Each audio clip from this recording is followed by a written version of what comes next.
नमस्कार नारायण 2082 साल विशेष श्री स्वस्थानी व्रतकथा श्रवण गर्ने क्रममा आज हामी 23औं दिनमा आइपुगेका छौं र आज हामीले 23औं अध्यायलाई श्रवण गर्नेछौं।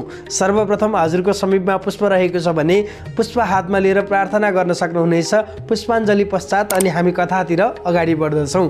ओम यम ब्रह्मा वरुणेन्द्र रुद्रमरुतस्तुन्वन्ति दिव्यैस्तवैर् वेदैः सङ्गपदक्रमोपनिषदैर्गायन्ति यं सामगाव ध्यानावस्थिततद्गतेन मनसा पश्यन्ति यं योगिनो यस्यान्तं न विदुषुरासुरगणा देवाय तस्मै नमः।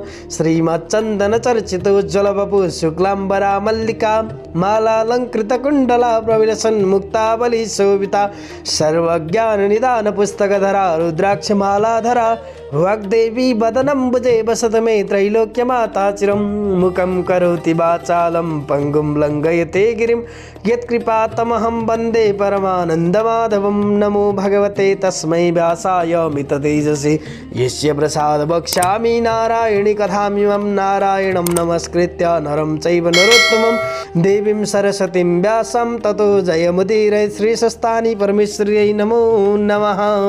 अत्यन्त भक्तिपूर्वक प्रेमपूर्वक श्री महादेवलाई स्मरण गर्दै हजुरले पुरा कथालाई श्रवण गर्नुहोला।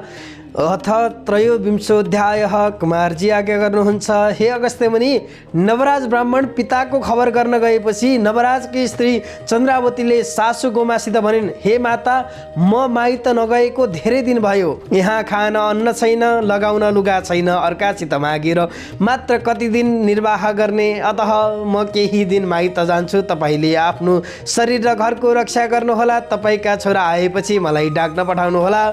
म गएको एक पेट पाल्न तपाईलाई पनि कठिन हुने छैन। अतः म जान्छु भनी सासुलाई प्रणाम गरेर माइत गइन्। चन्द्रावती हिँडेपछि गोमा ब्राह्मणी आफूलाई दुःख परेको देखि भिक्षुक रूप श्री महादेवले दिएको श्राप सम्झेर भन्न लागिन्, म 7 वर्षकी हुँदा 70 वर्षका बुढासित विवाह भयो।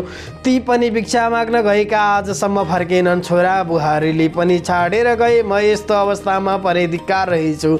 उस दिन मलाई श्राप दिने भिक्षुक श्री महादेवले रहेछन्। हे जगदीश्वर, मैले जानिन, मेरा अपराध क्षमा गर। हे शम्भो, हजुरलाई कोटि कोटि नमस्कार छ।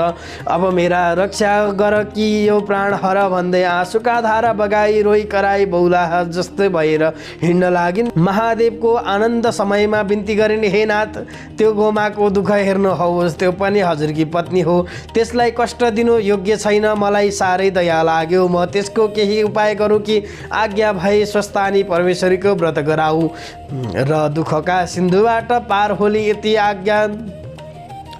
यति पार्वतीको प्रार्थना सुनि महादेव भन्नुहुन्छ, हुन्छ त्यसै गर भनी आज्ञा दिनुभयो। अनि सप्तऋषिलाई डाके, तिमीहरू मर्त्यमण्डलमा जाओ र चन्द्रज्योति नगरमा गोमा नामकी ब्राह्मणी साह्रै कष्टमा परेकी छ, उसलाई स्वस्थानी परमेश्वरीको व्रत गराई आऊ भनी यति आफूलाई विष्णुले बताएको सम्पूर्ण विधि बताइन्। यति पार्वतीको आज्ञा सुनि सप्तऋषिले हवस् भनेर मर्त्यमण्डलमा पुगी चन्द्रज्योति नगरको बाहिर गोठाला केटाकेटीहरूसँग यहाँ को दुखी छ भनी सोधेर गोठालाहरूले पनि यस चन्द्रज्योति नगरमा त्यस्ता दुखी कोही पनि छैनन्। सहर बाहिर गोमा नामकी ब्राह्मणी साह्रै कष्टमा छन्, त्यही गई सोध भनेर घर पनि देखाइदिए।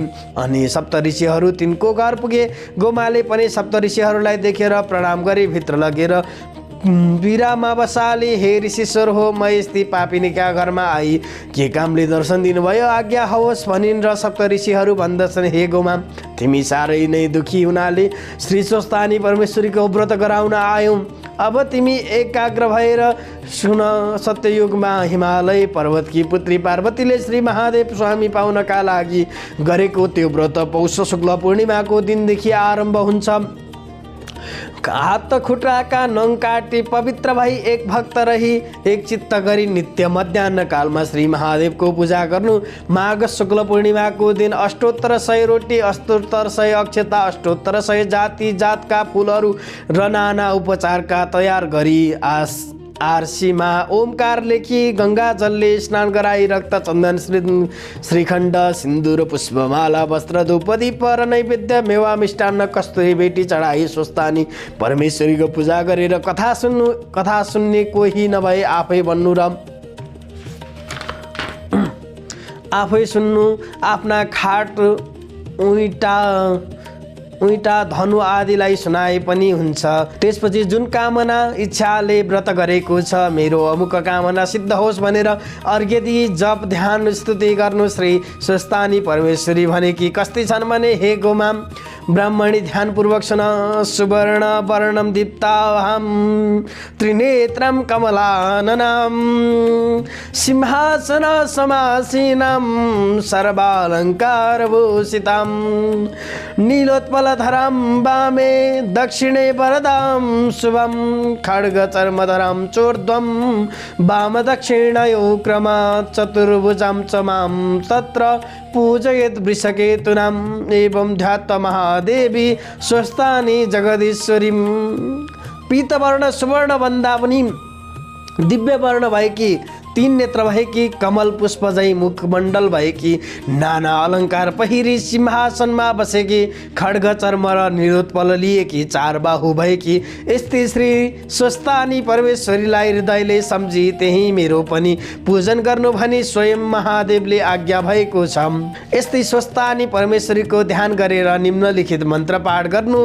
नमस्तेस्तु जगन्माता स्वस्थानीं सर्वमङ्गले तव प्रसादात् देवेशी व्रत पूर्णम तवाज्ञया।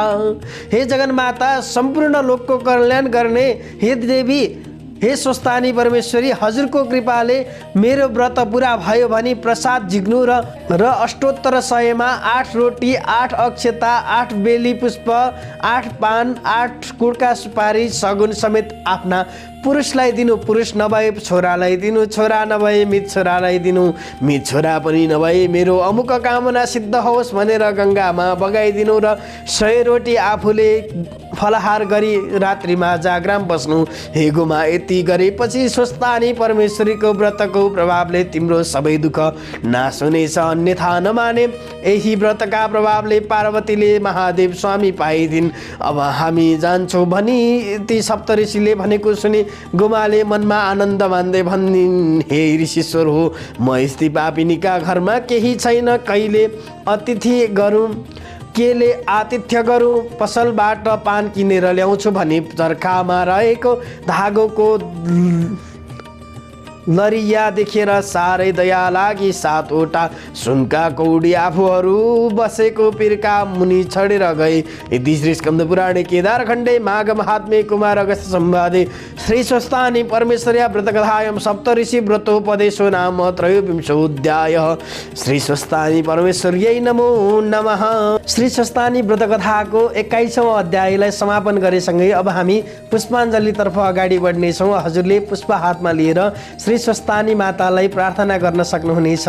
ओम उपनयतु मङ्गलं वा सकल जगन् मङ्गलालयः श्रीमान दिनकर किरण निबोधित नवनरी नदल निवेक्षणः कृष्ण काले वर्षतु पर्जन्य पृथिवी सस्यशालिनी देशोऽयं क्षोभरहितो ब्राह्मणा सन्तु निर्भयाः अपुत्रा पुत्रिणः सन्तु पुत्रिणः सन्तु पौत्रिणः निर्धना सदना सन्तु जीवन्तु शरदं शतं तत्रैव गङ्गा यमुना च तत्र गोदावरी सिन्धु सरस्वती च तीर्थानि सर्वाणि वसन्ति तत्र यत्राच्युतोद्धार कथा प्रसङ्ग या कुन्द्यन्तु तिसारहार धवला या शुभ्रवस्त्रावृता या वीणा वरदण्डमण्डितकरा या श्वेतपद्मासना या ब्रह्माच्युत शङ्करा प्रभृतिभिर्देवैः सदा वन्दिता सामं पातु सरस्वती भगवती निःशेषदाढ्यापहा कायेन वाचा मनसिन्धेर्वा बुद्ध्यात्मना वा प्रकृति स्वभावत् करोमि सकलं परस्मै नारायणायति समर्पयामि। श्री स्वस्थानी परमेश्वर्यै नमो नमः। नमः पार्वतीपतये हर हर हर महादेव शम्भो।